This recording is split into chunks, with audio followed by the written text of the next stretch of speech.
I'm in the Statler. Okay. All right, we're going live. Oh, sorry. I guess I'll find out later. Good afternoon, and welcome to another edition of our Downtown Now webinar series. My name is Audrey Gerlach, and I am the Director of Strategic Initiatives for the Downtown Cleveland Alliance. Following today's discussion, I will moderate a Q&A session.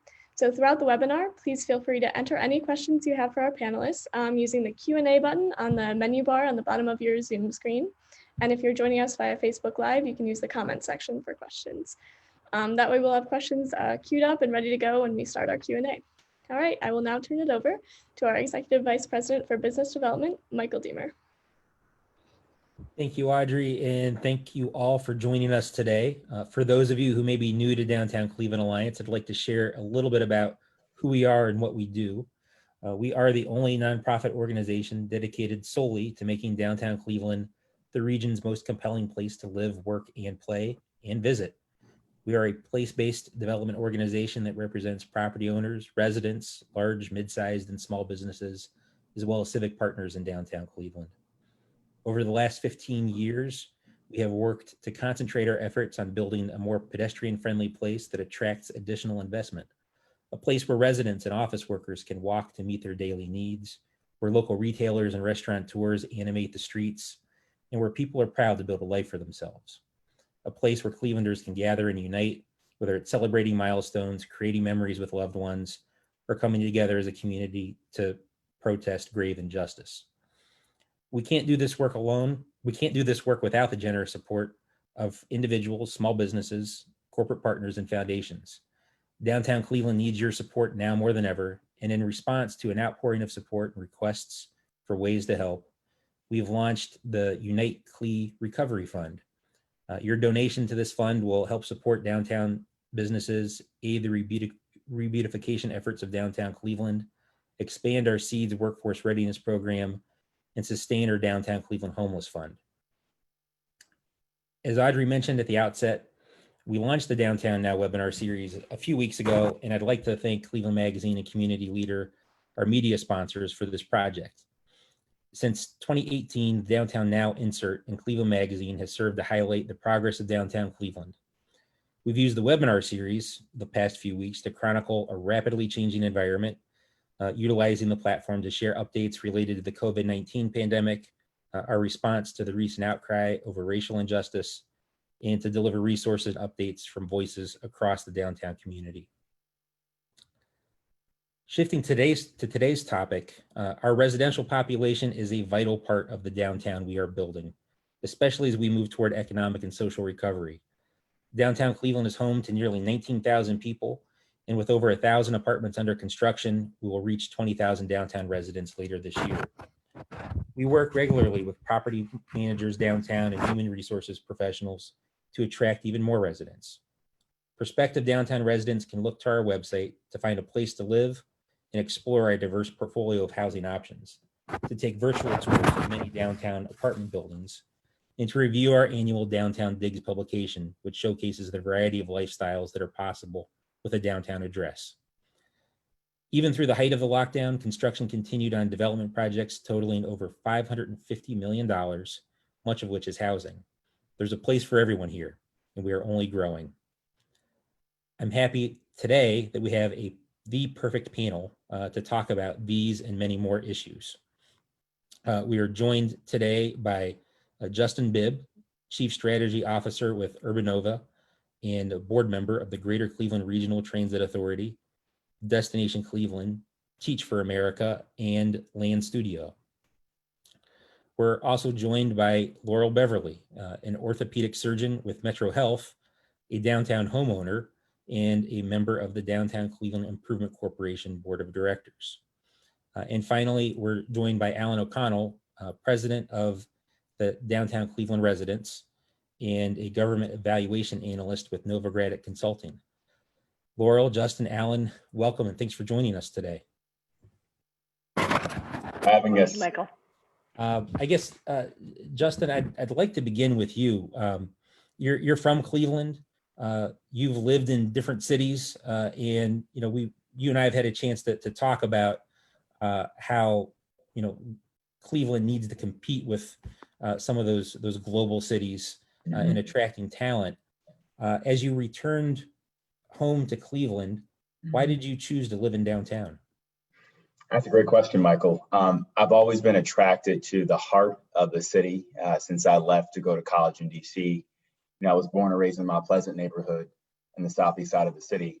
But being able to walk to the grocery store, restaurants, parks to work out in is something that I've had a huge affinity towards since leaving. And so when I had the opportunity to come back to my hometown and find a neighborhood to live in, I really wanted to be a part of growing downtown as a neighborhood. And so I've been at the 1717 building for the last 6 years, and I love it.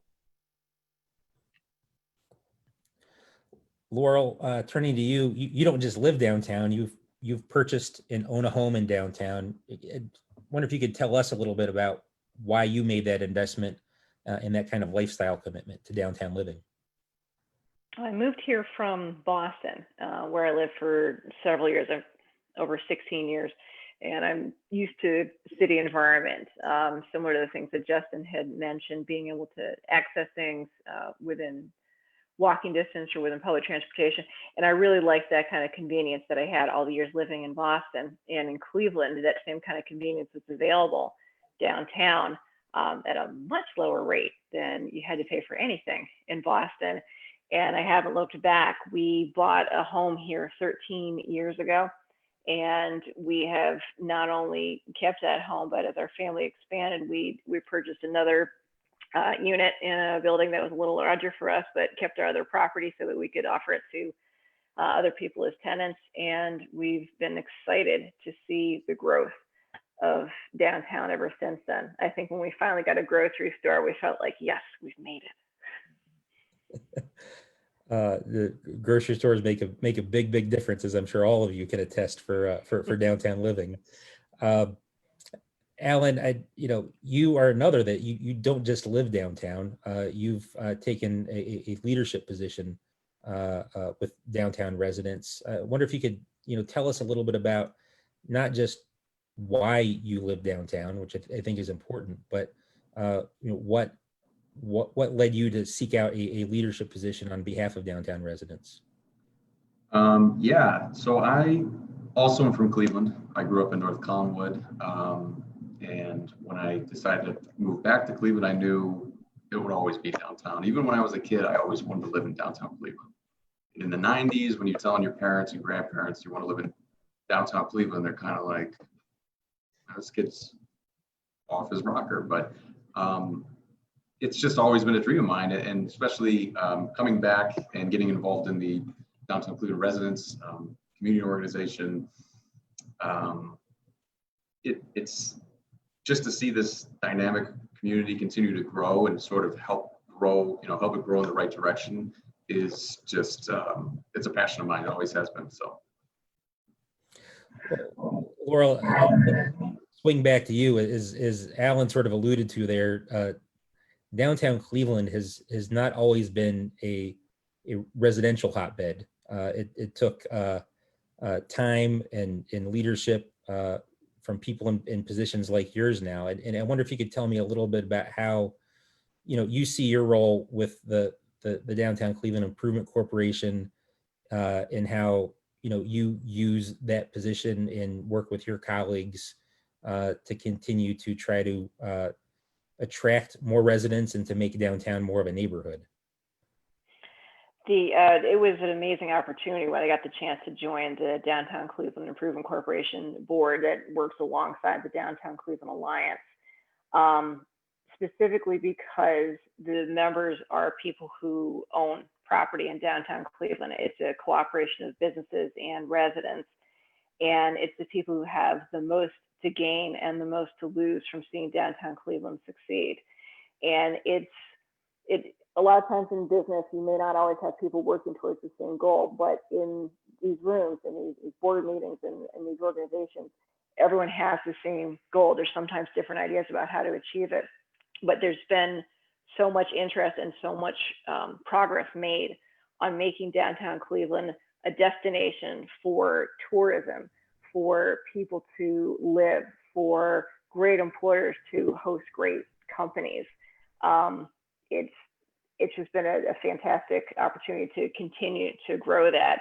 And like I said, to always be in a room where everyone has the same goal is very inspiring. Justin, I guess kind of a similar question for you. You hold a number of civic leadership positions in addition to working on urban placemaking strategies now in your day job. How do you use the various hats that you wear to encourage the kind of collaboration that we need to attract talent into the city and by extension attract more residents? I think it's important, in any civic leadership position that I'm in, not to just view it on behalf of that organization, but as a resident first and bringing my lived experience to the table. And so I know you and I have been in conversations about the importance of public transit and having a robust public transit solution for downtown in our urban core. And so what role can I play as a member of RTA to facilitate that conversation? And at Lane Studio, I think we're playing an active role with the residents downtown on bringing a park for children to play here in our neighborhood. And so I think that's an important conversation we should be having. And so I think it's really about bringing my lived experience, not only from living in other cities, but someone who really loves the city and loves my neighborhood to the perspective, and trying to find a way to break down some of the silos that exist in Cleveland. Because if we don't find a way to do things more intentionally together, then we're not going to be able to kind of accelerate the success that we've been having over the last decade or so. Well, one of the things I think we all talk about a lot is how challenging it can be to foster collaboration among diverse groups and to balance a lot of diverse interests. And Laurel knows we do a lot of that at DCA and through the Downtown Cleveland Improvement Corporation Board. Alan, as I think about the role that you have with DCR, the downtown has the good fortune of having census tracts that are among the most economically and racially diverse in the city. I wonder if you could share a little bit about how DCR goes about trying to ensure that it's finding ways to reflect the diversity of the downtown population and to include as much of a diverse community as possible in the work that you're doing. Yeah, absolutely. I mean, we are lucky that a lot of our volunteers in the organization are, they're senior citizens. More than half of our board is made up of women, and we try to, as much as we can, to reflect the diversity of the community. But I think we can do a lot better. Particularly, we've been reaching out to some of the senior affordable housing communities downtown to make sure that their voice is being heard, because currently they're not really being engaged. And so we've been making an active effort to engage those communities as well as the communities that don't speak English. Like, there's a large Arabic speaking community downtown. We've been printing out all of our flyers in Arabic as well as Spanish. And I think we found somebody to also translate things into Chinese as well. And so it's been a challenge, but we've actually seen a lot of improvement over the last year, engaging everybody as much as we possibly can. Well, I'd kind of like to maybe pick that up a little bit, because Justin, one of the things that, again, that we've had chances to talk about in the past is, the importance of positioning Cleveland as a global city.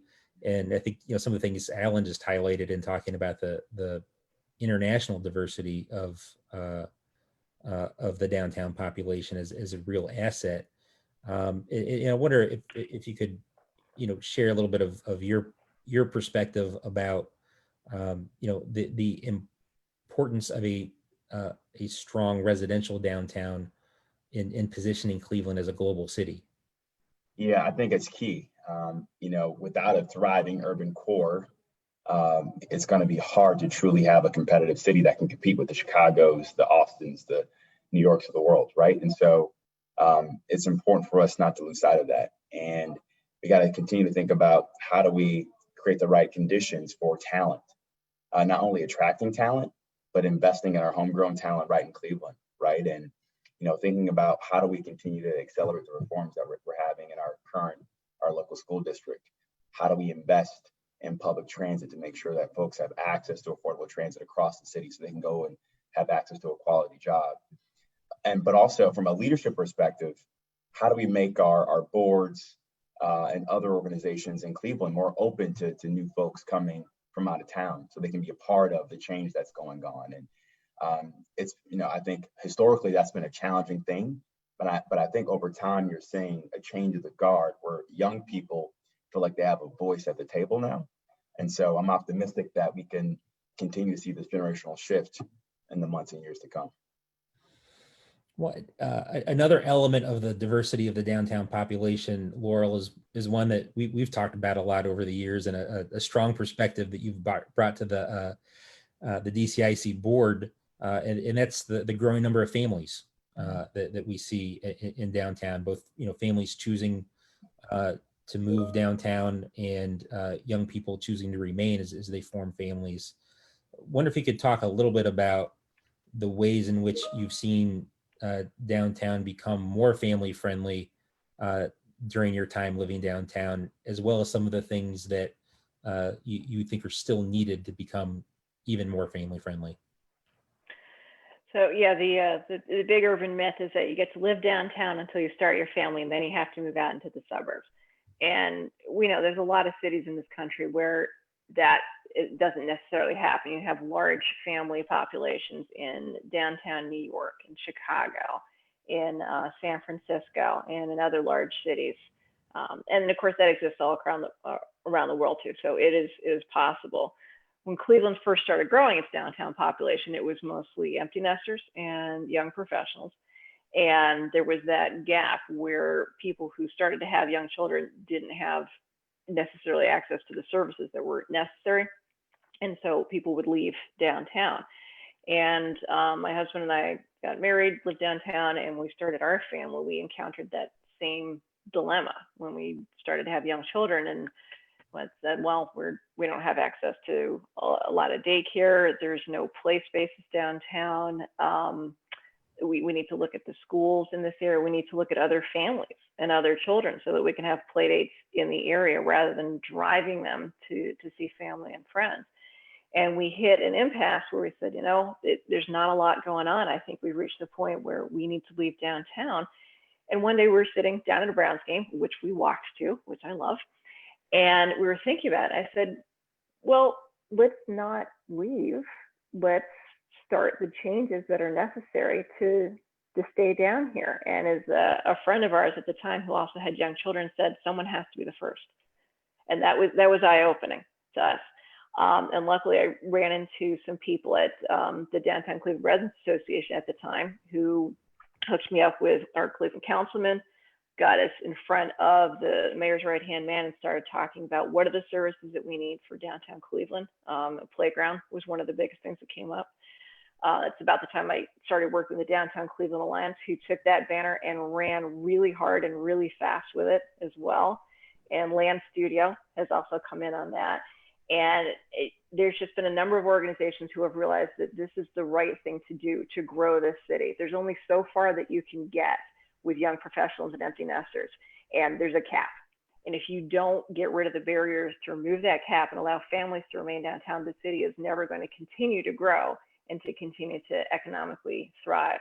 So not only have we seen the first playground, now it is ready for a grand opening whenever we can do this with a large amount of people around safely. There are additional projects that are going to be going on, and there have been multiple studies now showing what we need for housing for families, which the Downtown Cleveland Alliance has been a big part of.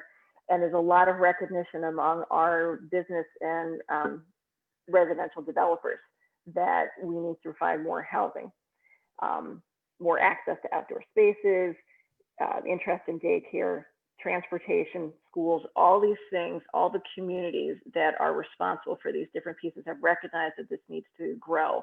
And we're just watching this continue to expand. Well, great. I think it was a great outline of all the different levers you need to pull in order to to build a lifestyle in downtown. And one of the ones you mentioned was DCR.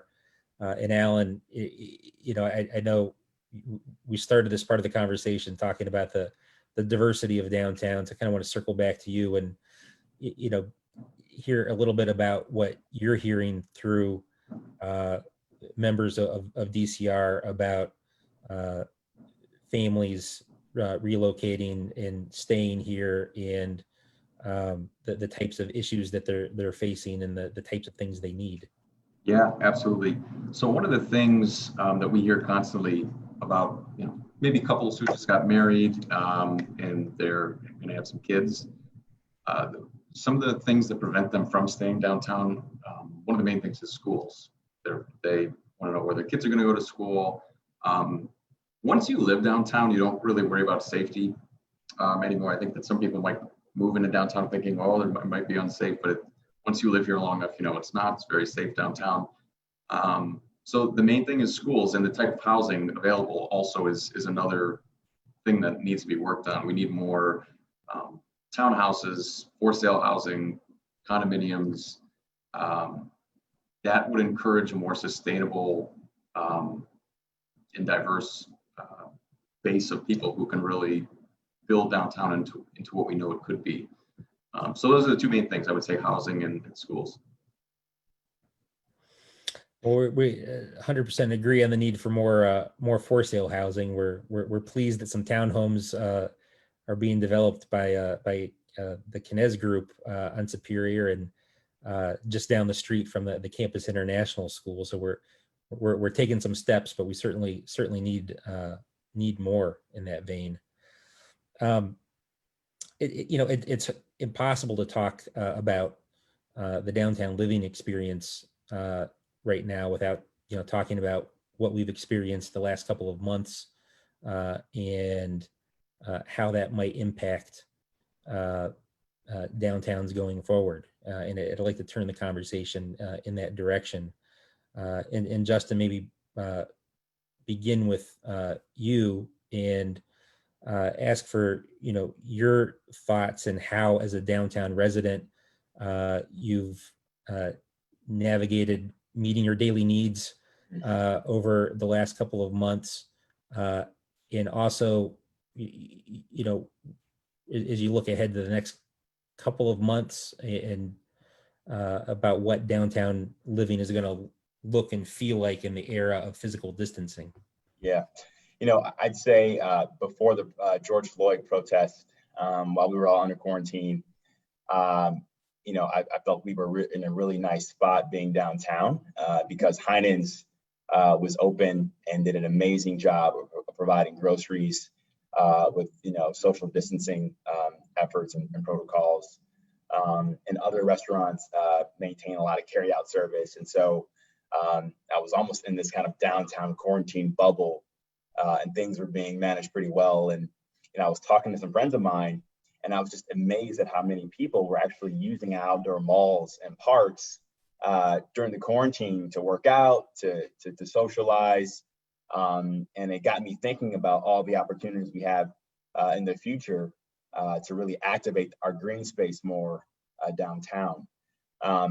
But when the protest occurred, and I was on the front lines of that protest a couple weeks ago, I was really optimistic and hopeful to see my Clevelanders coming together, Black, white, what have you, marching for social justice.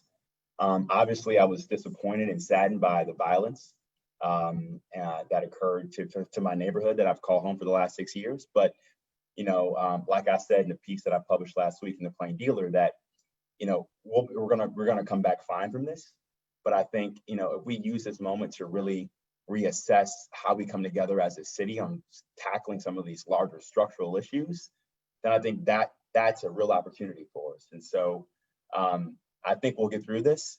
I just hope that we don't miss this opportunity to really meet this moment, and we can look back and say this was a time where Cleveland actually really took a step in the right direction in a transformative way. Well, I do not want to lose sight of some of the potential impacts of COVID, but Justin, you brought us to a very important place that we need to make sure that we talk about with regard to the protests and the issues around systemic racism that I think we're all thankfully more attuned to than we were just a couple of weeks ago. And Laurel, I'd like to start with you and then go to you, Alan. Laurel, DCA was among a number of organizations that signed on to a statement last week supporting the city's effort to recognize racism as a public health issue. And the statement was strong, it was great, but one of the things that we've challenged ourselves to do as an organization is to really look at what can we do in our day-to-day work to address racism in our community. And I guess I'd put you on the spot a little bit as one of my board members, as you're thinking about this for yourself, your family as a downtown resident, but again, also as a member of the Downtown Cleveland Improvement Corporation board.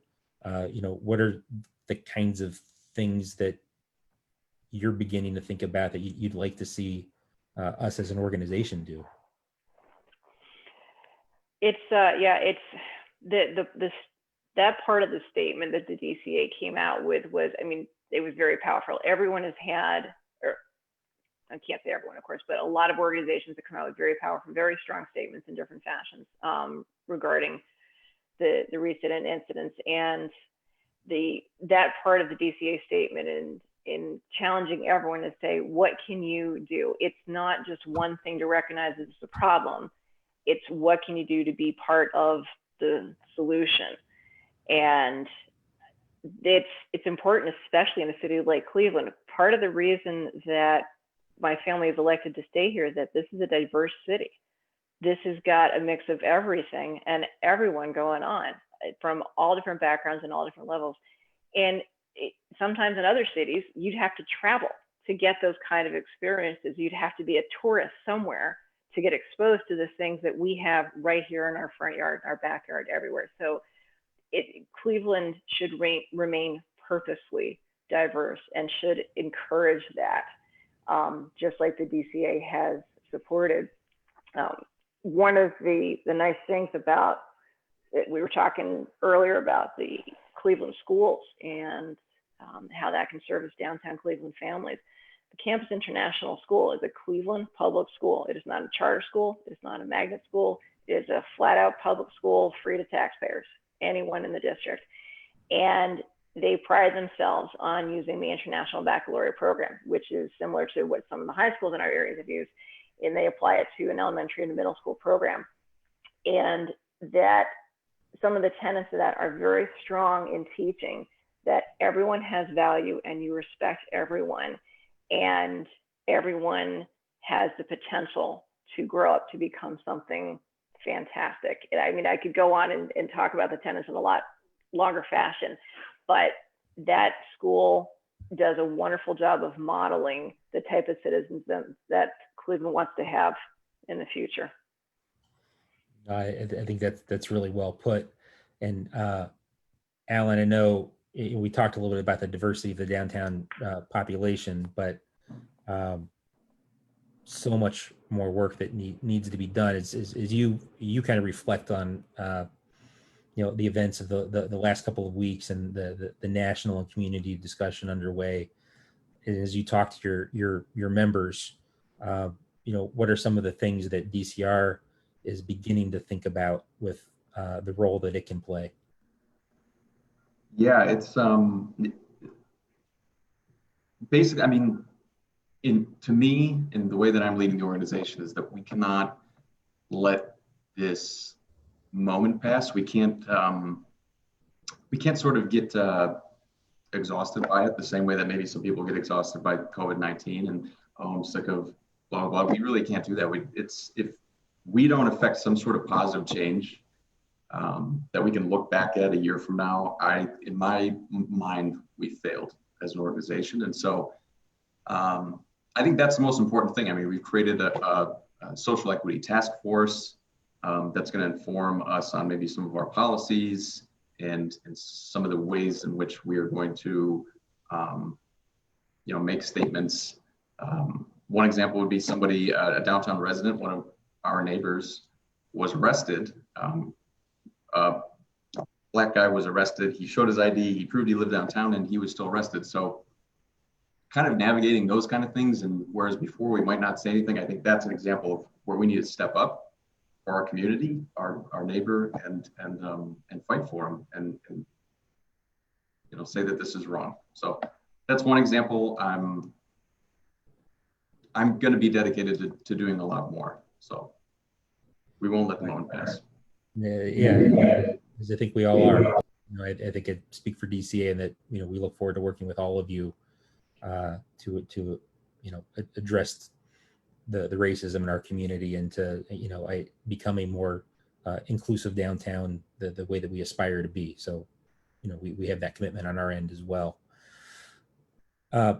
Before we turn it open to audience questions, I would like to pivot back to COVID-19 for a moment, because I know at DC I feel like I open up, I guess metaphorically open up the paper every day and see a different article from a different location questioning the future of downtowns in an area of physical distancing. Is anybody going to want to live downtown anymore? And you all are downtown residents firmly committed to living to the kind of the urban lifestyle, the walkable lifestyle. I'd like to ask each of you to share your thoughts on downtown living in the era of, again, physical distancing, and what you expect to see with regard to downtown living on the other side of COVID-19. And Alan, I know we just ended with you, but I'd start with you on this one too. Yeah, I think you hear a lot of people saying, "Oh, you live in a dense urban area. There's this pandemic. People are going to flock out of the city into the suburbs." Now, I understand why people would say that, but history over thousands of years has shown that there's been other plagues. There's been invading armies. There's been industrialization, which has made the air impossible to breathe. And every time people said, "Oh, the cities are, finally going to be abandoned," blah, blah, blah. And there are cyclical things, but overall cities always prevail. People always come back to cities because this is the center of civilization. And we always innovate to make sure that things are improved. And I think that in this case, we have less people working downtown, less traffic. Maybe that means we have an opportunity to widen sidewalks, create more cafe space, plant more trees, prioritize transportation over vehicles, get rid of these surface parking lots, do all the things that will continue to make downtown Cleveland an even better and more livable neighborhood, and continue to draw even more people here. We have to make sure that we make the right decisions and enact the right policies so that we don't go the opposite direction where, in the 60s when we were trying to compete against suburban malls, well, let's knock down the historic buildings and build parking lots. Well, we lost that competition to the suburban malls, and then we were left with the scars that we're still dealing with today. So I'm confident that this is a great opportunity this time around to evolve our built environment, sort of evolve downtown Cleveland into something even better than it was. Agreed. Justin? Yeah, I agree with everything Alan said. I am doubling down on my commitment to staying downtown. I just signed another lease at a new building that I'm excited about. So I'll be in the Playout Square neighborhood. And, I think these crises have forced Cleveland to really look in the mirror and ask some difficult questions about what kind of city do we really want to become. And I think mid-sized cities have a unique value proposition now to compete, to get talent from the LAs, from the New Yorks, and have them come to a city like Cleveland. And so, we have to make sure we have open streets, more bike lanes, more equitable schools, more access to public transit, to really ensure that we can be an attractive, competitive place. And if we don't take advantage of this opportunity, then we're gonna regret it. Again, also well stated. And Laurel, I'll give you the opportunity to close out the discussion before we turn it over to the audience. Well, I'm going to put my surgeon hat on and just point out that it is a dense and urban environment, and that we are going to have, as we increase the number of people that are downtown, increase the number of people that are coming back into the stores, into the restaurants, that we are all going to have to pay careful attention to keeping those around us safe. It's hard to social distance in a closed grocery store, but it's possible. It's going to be important for both residents and visitors to make sure they pay attention to masks as they're getting in situations where we're close to other people. As we're supporting our local businesses, we're also going to have to keep our business owners and their workers safe, paying attention to hand washing, hygiene, things like that are going to be important in a close city to make sure that we don't see a spike in infections and that we don't affect our neighbors and our local business owners. So everyone's welcome. Come back down to Cleveland. Just mask up when you're inside, please.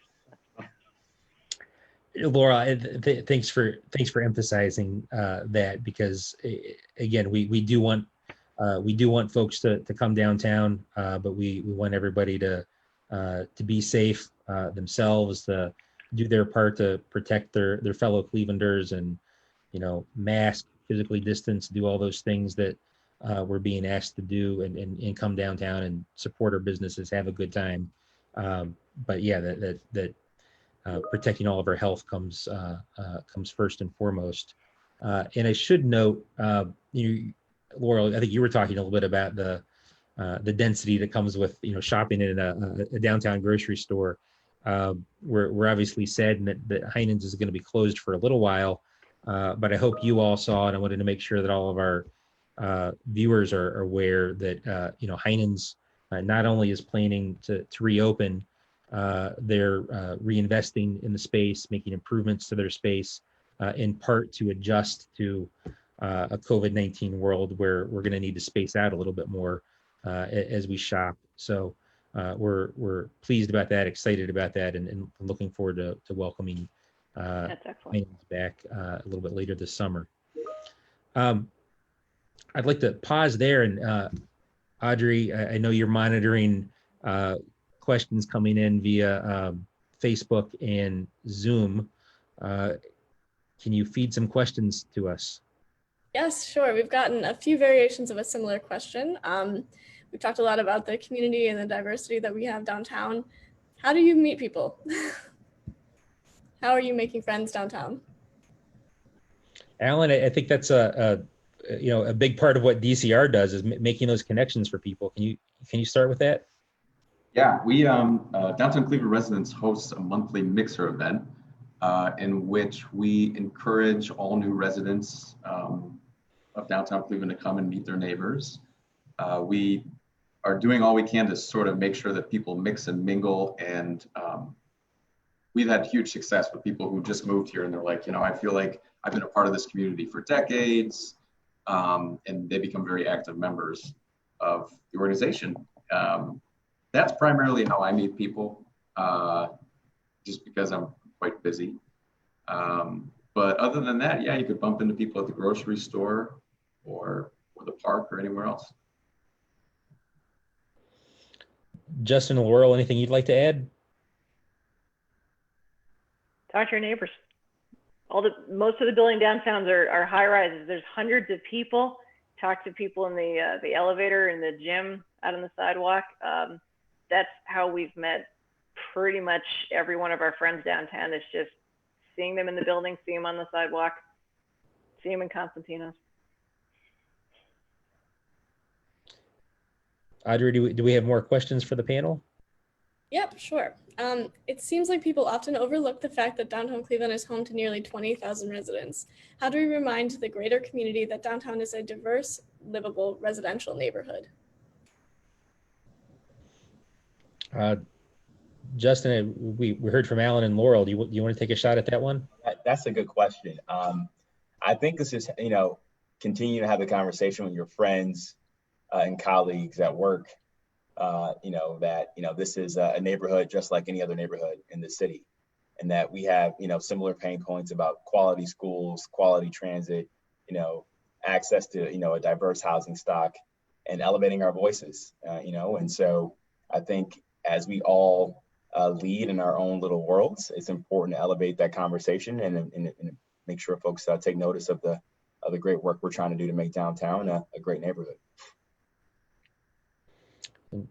Alan and Laurel, I know our respective organizations kind of take every opportunity we can to shout from the rooftops to tout the size of the downtown population and the growth. Or anything that you would add to Justin's remarks? Yeah, I would say the challenging part, I think that the word is getting out to a lot of people that downtown Cleveland is a large residential neighborhood now. I think that the challenging part is starting to change some other mindsets at the city, particularly to remind them that, hey, this is not only home to, a significant number of people, and it's growing, but it's technically one of Cleveland's largest neighborhoods now by population. And sometimes it still gets overlooked. It still gets considered as a place of business and leisure first. So we have to just continue to remind not only everyone from Northeast Ohio, but also our local government officials sometimes that this is a neighborhood where people live. If I could follow up with a question, and it kind of cues off of something you just said there, Alan. I think a lot of times downtown is perceived as a place primarily of I think that's particularly true at this moment in time, and I think that's driving a lot of the conversation about, what is the lack of big events on the horizon going to mean for downtown, and by extension, what does that mean for the desirability of downtown as a place to live? And I haven't heard any of you talk about big events or even walking to work as a significant element of why you live downtown. So I guess I'd ask each of you to kind of answer that question through that lens, with more people working remotely for the time being, with big events on pause. From your perspective, how does that impact the attractiveness of downtown as a place to live? I mean, I think it gives me a new challenge of finding different parts of my neighborhood that I really didn't explore before, right? And activating my neighborhood in a way that I wasn't, right? I mean, now I try to take at least a morning walk to Phoenix Coffee House on West 9th so I could really kind of get my morning going the right way.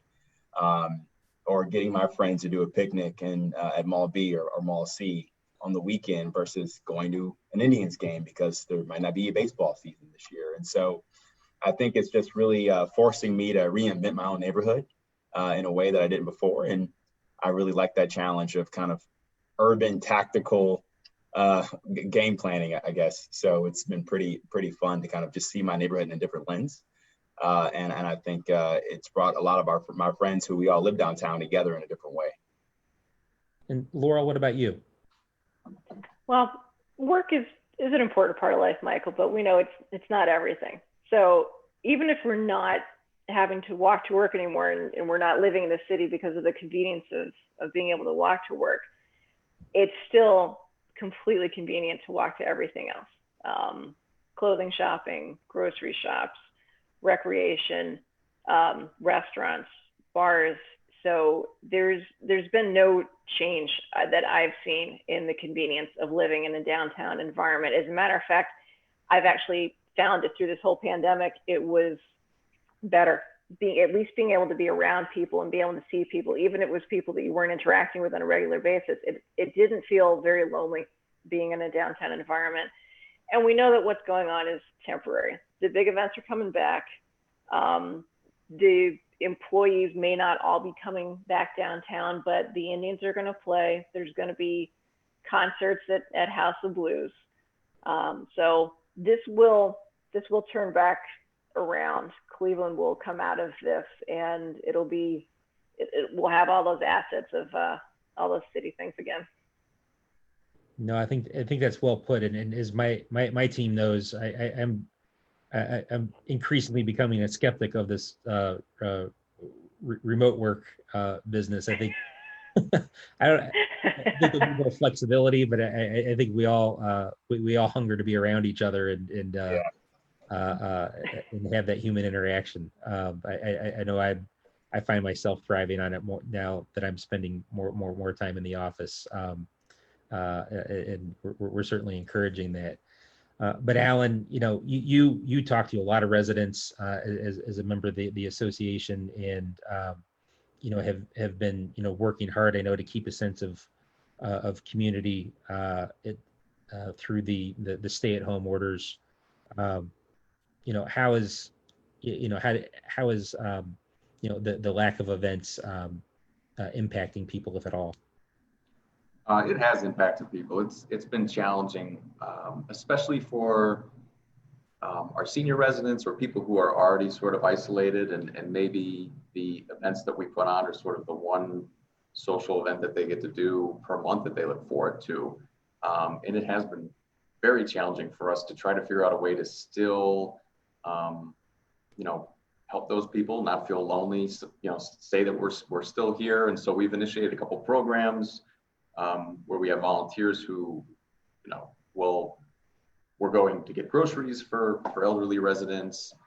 We've been trying to do as much as we can virtually through Zoom, whether it be the community watching a Netflix movie together, or conducting our community forums to talk about official business via Zoom. But it has been challenging. Most people, we are looking forward to being able to interact face to face again. But we've done our best. Audrey, you have additional questions from the audience? Yep, here's a good one. As a resident, what sort of retail options or amenities would you most like to see downtown? We need a hardware store. If anyone who wants to buy an Ace Hardware franchise is, listening, we need a hardware store and a vet and a pet supply store downtown. We've got a nice small pet supply store in the arcade, and we need to add a vet. We need to add a little more to that. There's a number of homeowners who like living downtown, and especially those that are transplants from larger cities who like being car free, but then they have a dog or they have a cat and they cannot get the care for their animal without getting in a vehicle and going somewhere. So Ace Hardware, that's on it. This is gonna sound really geeky, but I really need like a really good newspaper store, right? To buy a good paper on the weekend, right? Like it's, sometimes stores are closed, so it's hard to find like various things to read on the weekend. So like a really old school newspaper store would be ideal for me. You're an old soul, Justin. Or a cool bodega, where I can go get a paper and talk to the owner. Those combined would be good.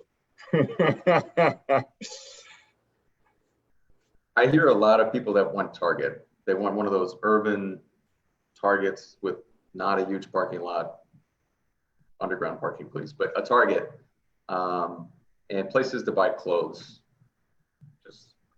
That's mainly what we hear. That's why it's been nice to have Geiger's downtown and a couple other nice clothing stores that were in the arcades. Those are the first real clothing stores that we've had for options. There's some business suits stores for men that have been around for a while, but having those two places has been really fantastic. And you can tell how good they were because they were the ones that were hardest hit when people were going in and taking things out of stores as the clothing stores were cleaned out. So they were good stuff. Yeah. Thanks. What do you personally say to family and friends to encourage people to live downtown? And I guess to add to that, what do you say now, and how has that changed in the wake of the pandemic and the events of the demonstrations? Justin, you want to go first? Yeah, I mean, to me, nothing's really changed, right? I mean, I just think the value proposition is still there for me, and I just continue to adapt and make it work. But I've loved calling this neighborhood my home for the last 6 years, so nothing's really changed for me. Laurel's, the question is about what do you say to family and friends to encourage them to think about living downtown? I'd ask you the more direct question of what do you say to family and friends to make them think about not just living downtown, but to consider taking the step that you did and buying a home in downtown? So I encourage people all the time when I'm at work or if we're out in restaurants and people hear that we live downtown, a lot of times I'll hear, yeah, we've been thinking about when the kids move out, downsizing and coming down. I say, yep, do it, get on it, get rid of the driveway, get rid of the lawn care, get rid of the extra stuff you don't need. Come on downtown, you will completely love it. I'm a big proponent of telling people to do that. And then, on the other side, people say, well, it's not safe to have a kid downtown. It's not safe. You can't raise a family downtown. I can just say, hey, we're doing it. It's working.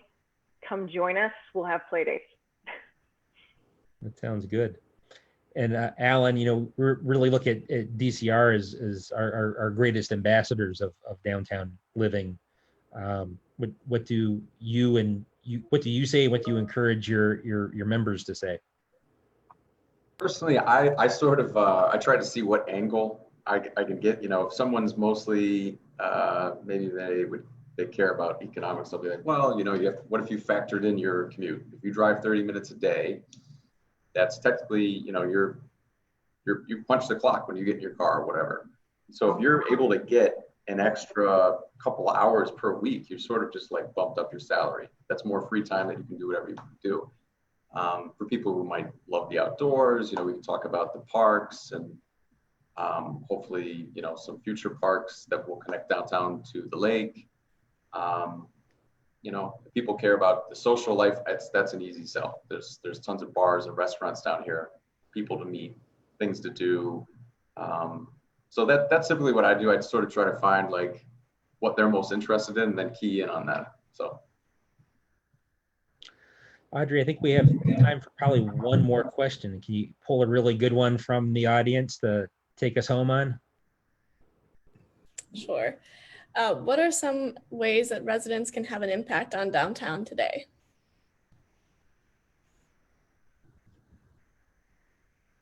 Shop local. Go into the stores as they open up. Go to a restaurant that's boarded up and still says that they're open.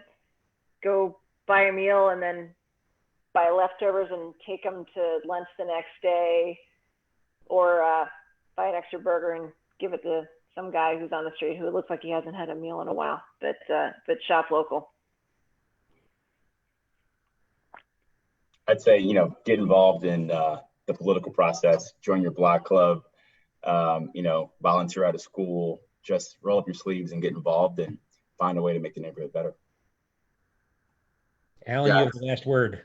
Yeah, I would say get involved in DCR, get involved in my organization, and like Laurel did, put down roots.